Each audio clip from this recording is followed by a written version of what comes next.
Só um instantinho. Antes de assistir a essa magnífica TV afiada, inscreva-se no nosso canal. É fácil. Depois, clique no sininho para receber um alerta sempre que uma nova TV afiada estiver no ar. Tudo bem? Já foi pegar a pipoca? Então assista mais um sucesso da TV afiada.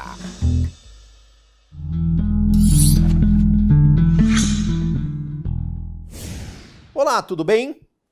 Eu vou entrevistar aqui na TV afiada o professor Alessandro Octaviani. Ele é professor de Direito Econômico e Economia Política da Faculdade de Direito da Universidade de São Paulo e acaba de lançar esse livro Estatais no Mundo, Histórico no Brasil, Regime Jurídico, Governança. Trata do BNDES, da Caixa Econômica, da Petrobras, da Embrapa e da Sabesp. É um livro da editora Revista dos Tribunais. Nós já tivemos aqui na TV Afiada o prazer de entrevistar o Octaviani quando ele lançou o livro O Assassinato de JK pela ditadura, documentos oficiais. Ele fez parte de uma equipe que reuniu documentos que provam de forma indesmentível, irrefutável, que a ditadura, sob a batuta do general Golbery, matou Juscelino na Via Dutra. Agora nós vamos falar de um assunto menos sangrento, ou quase, porque a discussão sobre as estatais no Brasil faz jorrar petróleo e sangue. A primeira pergunta que eu lhe faria, Octaviani, seria a seguinte: as estatais são um fenômeno mundial ou isso é coisa só de partido comunista, como a China, por exemplo? Paulo Henrique, as estatais, em primeiro lugar, uma honra estar aqui. Ora, que é isso? As estatais, as empresas estatais ou a ação empresária do Estado, Paulo Henrique, ela é um fenômeno mundial, ela é um fenômeno de governo que tem partido comunista, como a China, que é a economia capitalista que mais cresce no mundo. A China tem cerca de 150 mil estatais, mas ela também é um fenômeno que ocorre em países que são discursivamente só capitalistas, como o caso dos Estados Unidos, que tem cerca de 7 mil estatais, e a Alemanha, que tem cerca de 15 mil estatais. Na verdade, a ação empresária direta do Estado, ela ocorre em todas aquelas economias nas quais o Estado precisa dar conta da complexidade da economia contemporânea. Nós temos a ação financiadora do Estado, a ação estabilizadora do Estado, por exemplo. A crise de 2008 demandou dos estados uma ação do poder público de cerca de 7 trilhões de dólares.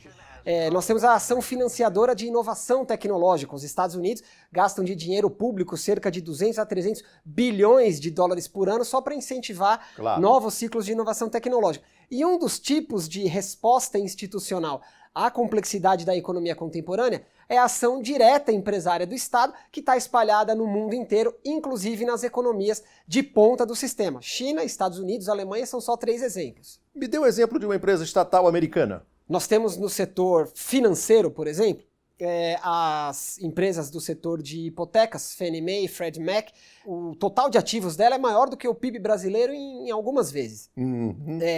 As estatais americanas, elas estão em diversos níveis da federação. Nós temos estatais no nível federal, nos níveis estaduais, Sim. Estatais municipais, diversas estatais. Muito embora os Estados Unidos gostem de falar que não tem empresas estatais e, pior ainda, muito embora brasileiros também repitam isso. Aí já estamos no terreno, de fato, da desinformação total. Para ser gentil. Isso. Uma estatal famosa na Alemanha.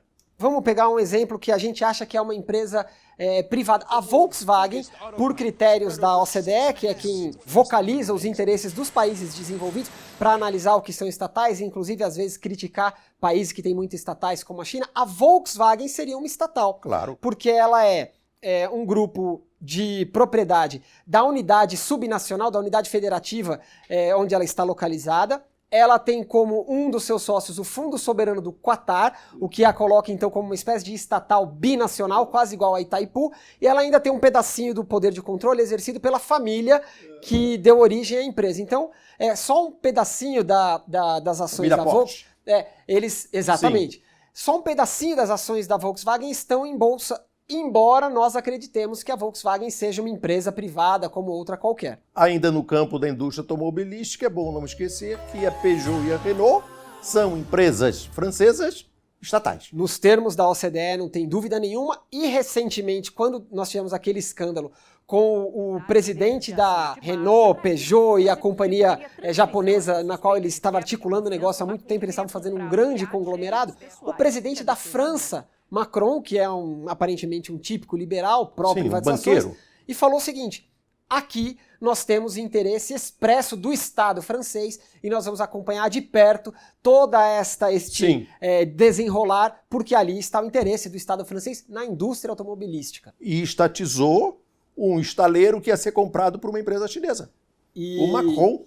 O Macron tem feito reestatizações. Isso. As reestatizações estão acontecendo em diversos países do núcleo do sistema capitalista. No caso da Alemanha, esse talvez seja um caso o mais notável, porque as empresas municipais, essas que basicamente atendem o nosso dia a dia, lixo, água, coisas do gênero, da década de 90 para cá, quando ocorreram as grandes privatizações, o que o consumidor alemão percebeu? Que a lógica de uma empresa privada, como não pode deixar de ser diferente, claro, ela compra barato, ela tem que vender mais caro e ela quer fazer o máximo de lucro. O consumidor alemão, uma hora ele pesou e falou, peraí, este negócio aqui, este produto está me sendo ofertado por um preço maior do que antes e a qualidade do produto está pior, porque tiveram que demitir algumas pessoas. Claro. Então, nas municipalidades alemãs começou a ocorrer as reestatizações. Esse é um fenômeno que podemos fazer breve, por exemplo, com o telefone no Brasil, que ficou mais caro e pior. Bom, Octaviani, desde quando há estatais no Brasil? Olha, nós não éramos ainda país independente. Na vinda para cá de Dom João VI, funda-se o Banco do Brasil, que é uma estatal, e também isso não é uma invenção daqui, porque antes disso, inclusive nos Estados Unidos, o banco criado pelo Alexander Hamilton também era uma sociedade de economia mista, e ele foi essencial para que ocorresse a independência norte-americana, porque ele garante os créditos, ele garante a estabilidade da economia norte-americana naquele momento. Então nós temos estatais aqui durante muito tempo, muitas das quais essenciais ao nosso desenvolvimento, algumas das quais malversadas pelos seus dirigentes, e quando acontece isso a gente tem que dar o devido corretivo nessas pessoas. Mas as estatais, como uma estrutura para o desenvolvimento brasileiro, elas são absolutamente essenciais. Você conta no livro que também a Caixa Econômica é uma estatal antiga com a função específica de financiar a casa própria do povo brasileiro, não é isso? A Caixa Econômica, ela tem uma história criou? Belíssima. Ela é criada no Segundo Império. O Dom Pedro II, ele próprio acreditava que o povo brasileiro, ainda nós estávamos no momento da escravidão, ele é chamado do imperador amigo dos escravos, ele ia em terreiro de Umbanda, enfim, era uma figura com muita relação. Mas manteve a escravidão o máximo que pôde. Ele estava envolto naquela quadra. De qualquer maneira, ele, naquela tensão política, o que ele vislumbrava? Primeiro, ele gostaria de auxiliar o povo a conseguir ter algum grau de educação financeira, e por outro, diversos ex-escravos libertos não tinham muito o que fazer com o seu dinheiro, e às vezes acabavam se complicando nas finanças pessoais e retrocedendo para situações financeiras muito ruins. E dessa preocupação ele cria uma espécie de caixa de depósito que vem a ser a atual Caixa Econômica Federal. Então ela tem de fato uma história bela aí no nosso passado. Vamos falar da principal empresa estatal brasileira. Você conta no livro que a fundação da Petrobras pelo Dr. Getúlio, que é considerado um demônio pelos nossos neoliberais, que aqui no Conversa Fiada a gente trata com carinho de neolibeleses. Você conta no livro que a Petrobras nasce de uma contraposição a uma posição do governo anterior ao de Vargas, o governo Dutra, que queria que a Petrobras ficasse parecida com aquilo que o Fernando Henrique e o Paulo Guedes querem. Como é que é essa discussão entre Dutra e Vargas? Olha, Paulo Henrique, essa é uma página bela da nossa história. Em primeiro lugar, nós temos uma série de pesquisas técnicas financiadas pelos Estados Unidos, sim, atestando cientificamente que não havia petróleo no Brasil. Certo. Eles mandam para cá técnicos que nos provam com toda a sua técnica que no Brasil não tem uma gota de petróleo e que, portanto, nós temos que continuar comprando o petróleo deles. É claro que esta técnica, essa ciência não era ciência coisa nenhuma, era mentira. Sim. Os Estados Unidos estavam mais uma vez... O famoso relatório Link. Diversas missões que vêm para cá para basicamente falar que nós temos que continuar sendo consumidores de produto americano. E é bom lembrar, e isso não está exatamente no seu livro, mas eu me permito essa contribuição modesta, E essa posição americana tinha, evidentemente, o apoio absoluto da imprensa liberal brasileira, que no meu site a gente chama de PIG, à frente o Assis Chateaubriand, que tinha, na época, um poder parecido com o que o Roberto Marinho teve durante algum tempo. O Assis Chateaubriand era o campeão dos interesses americanos petrolíferos. E, por isso, inimigo de Vargas. Sim. E olha só, o gênio de Getúlio Vargas consegue fazer uma cisão nas elites brasileiras que, de fato, é uma coisa praticamente única. Ele cria um bloco nacionalista, Sim. que é composto por militares nacionalistas, engenheiros nacionalistas. Esses militares nacionalistas sumiram, né? Eles não têm, hoje eu não vejo mais. Eu procuro, saio na rua com aquela lâmpada de Diógenes e eu não vejo um militar. Você tem visto um militar nacionalista? Eu gostaria, Paulo Henrique, que não, Você não é obrigado a responder. Você é um cientista. Vai em frente. Por essa época, nós tínhamos um deles, chamava General Horta Barbosa. Isso. General Horta Barbosa, ele é um gigante da nossa história, Claro. porque ele articula dentro das Forças Armadas um bloco para falar, ó, veja, nós temos riqueza aqui, nós temos inteligência aqui, nós temos um futuro para ser construído aqui de autonomia tecnológica, soberania econômica, segurança nacional, e tudo isso passa por petróleo, que inclusive é o que está em uma das cartas de Getúlio Vargas. Ele, um dos seus momentos de intimidade consigo próprio, ele escreve: petróleo é tudo sobre petróleo. Eles derrubam governantes ao redor do mundo em busca de petróleo. Mais ou menos como nós estamos vendo, inclusive hoje em dia de novo. E o que o gênio de Getúlio Vargas consegue fazer é criar uma empresa e um regime jurídico de exploração do petróleo. Não é só a empresa, a sociedade empresária. O que o Getúlio Vargas consegue fazer é também criar um regime jurídico que estabelece o monopólio, que estabelece leis de financiamento para a Petrobras.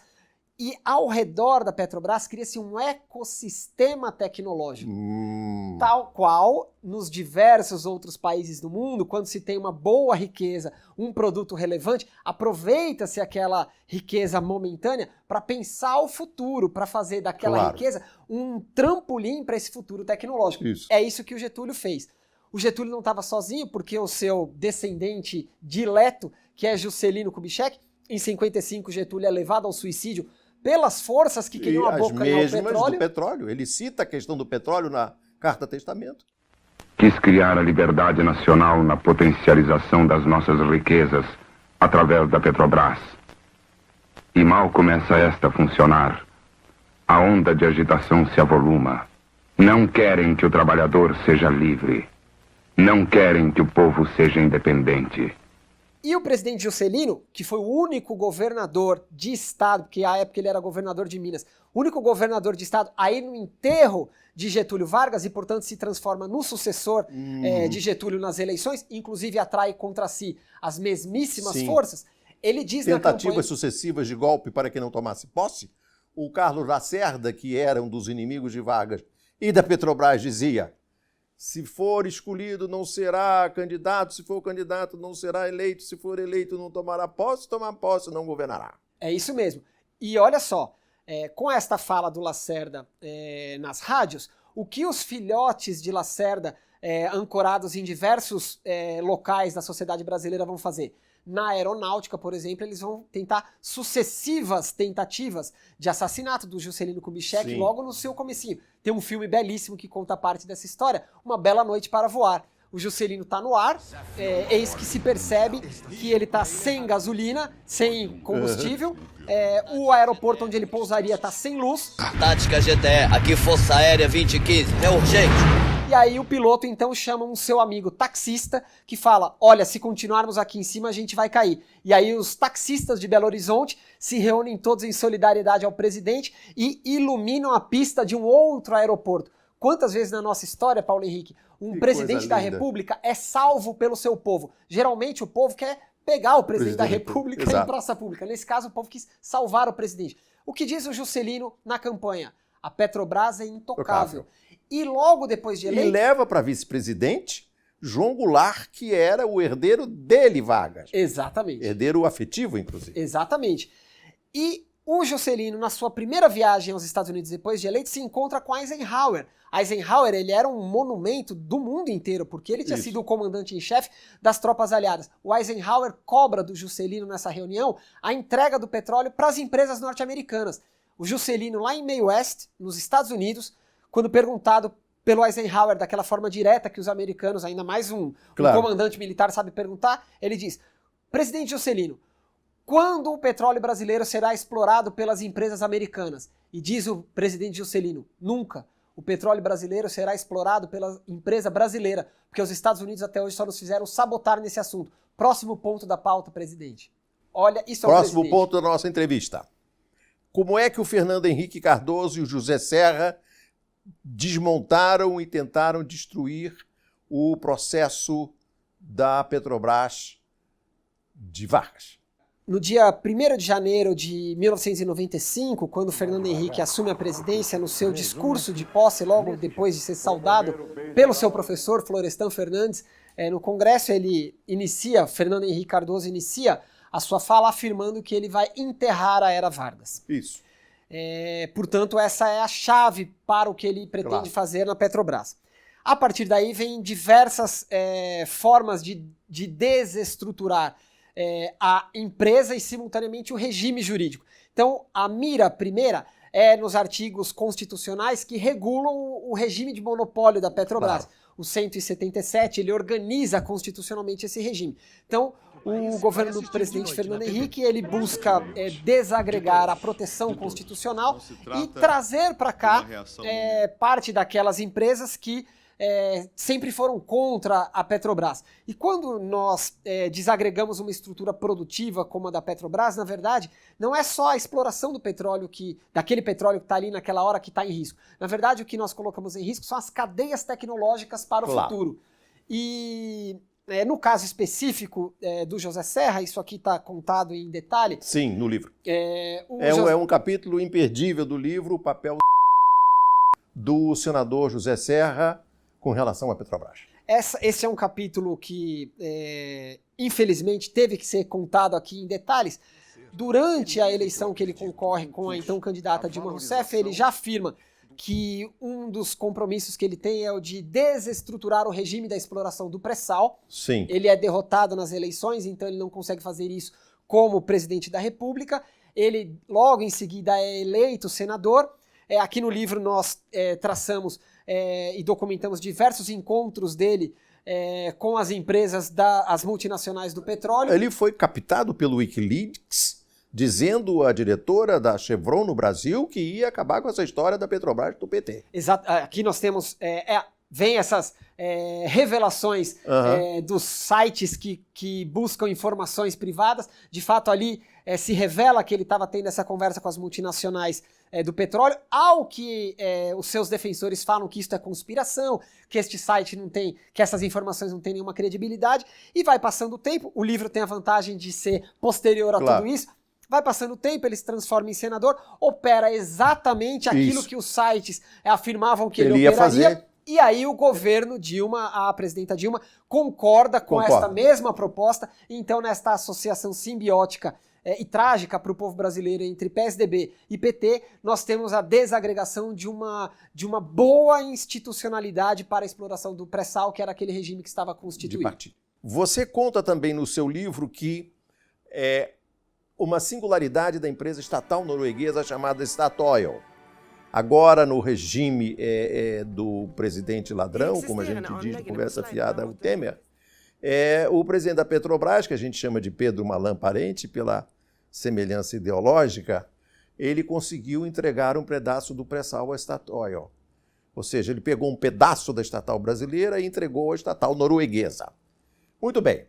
E você conta no livro que a Statoil tem como uma das características adiar a distribuição dos lucros para investir no desenvolvimento tecnológico nesse campo da inovação que você cita, sendo a Noruega uma das pioneiras na exploração do petróleo no fundo do mar, no Mar do Norte. Então, fala um pouco sobre essa estratégia de não dar lucro. Olha, em primeiro lugar, empresa estatal no ordenamento jurídico brasileiro não precisa dar lucro como empresa privada. Não. Ela precisa ter uma boa gestão para cumprir a sua função constitucional.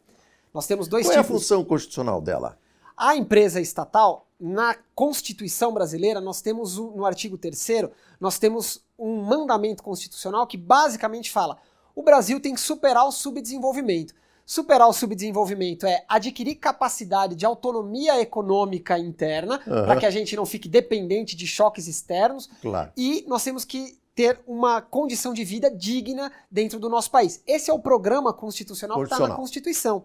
Portanto, as estatais que são criadas, elas são integrantes da administração pública, não para outra coisa, salvo para cumprir a Constituição. Claro. Portanto, o princípio jurídico retor, definidor do que deve ser a gestão de uma estatal é a Constituição Federal. Qualquer outra coisa é anticonstitucional. Claro. Portanto, no caso da Petrobras, ela tem que ser organizada para cumprir a Constituição. E aí agora a gente vai fazer uma analogia com a Statoil, que é a estatal do petróleo norueguesa.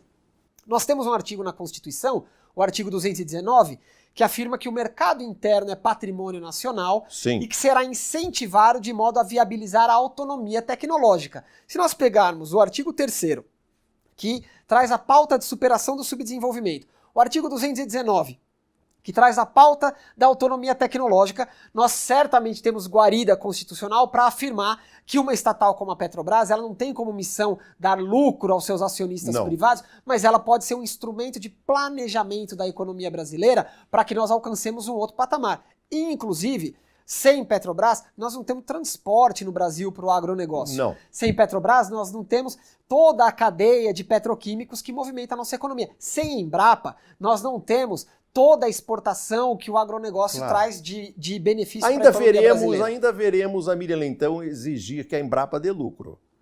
Olha, se alguém... O Instituto Oswaldo Cruz, por exemplo, então, tem que dar lucro.